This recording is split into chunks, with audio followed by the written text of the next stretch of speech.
Ya, pemirsa, masih di area berita petang. Polisi menangkap terduga penyiram air keras terhadap penyidik senior KPK Novel Baswedan.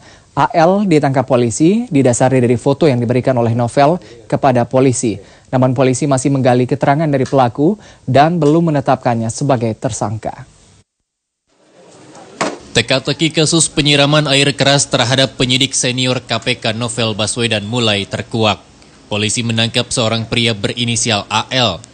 AL diringkus berdasarkan bukti yang diberikan Novel Baswedan kepada penyidik yang mendatanginya di tempat ia dirawat di salah satu rumah sakit di Singapura.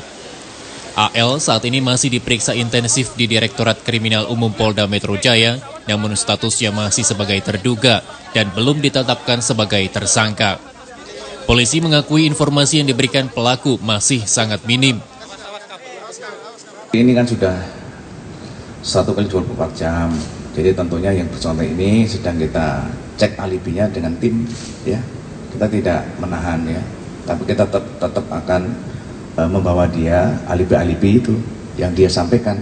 Misalnya alibinya dia ada di rumah, alibinya dia ada di tetangganya. Ini penyidik tentunya nanti akan membawa yang diduga ini sama penyidik untuk cek alibinya, gitu ya. Kasus penyiraman air keras kepada Novel telah berlangsung sejak 1 bulan lalu, namun belum mengarah kepada satu tersangka pun. Belasan saksi telah diperiksa termasuk menyelidiki rekaman CCTV, tetapi belum membuahkan hasil. Minimnya saksi yang melihat kejadian langsung membuat polisi kesulitan untuk mengungkap kasus ini. Polisi yang semula akan menunggu kepulangan Novel dari berobat di Singapura, akhirnya memutuskan meminta keterangan Novel di negeri Singa itu. Novel Baswedan disiram air keras oleh orang tak dikenal Selasa dini hari 11 April lalu saat baru selesai melaksanakan sholat subuh di masjid di komplek perumahannya, kawasan Kelapa Gading, Jakarta Utara. Akibat serangan itu Novel mengalami luka di kulit tangan dan wajah, tetapi luka paling parah terdapat di mata kiri Novel yang membuat ia harus menjalani perawatan di rumah sakit di Singapura. Novel Baswedan merupakan penyidik senior KPK yang dipercaya mengusut kasus-kasus besar dan telah berkali-kali mendapat teror. Saat ini Novel tengah menyelidiki kasus mega skandal korupsi KTP elektronik.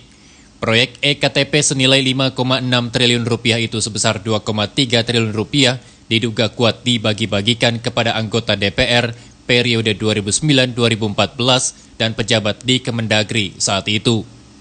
Sidang kasus korupsi ini tengah digelar dan memanggil saksi-saksi yang namanya masuk dalam dakwaan. KPK memastikan selain 4 orang yang ditetapkan sebagai tersangka, masih akan menjerat pelaku lain. Tim Liputan, JAK TV.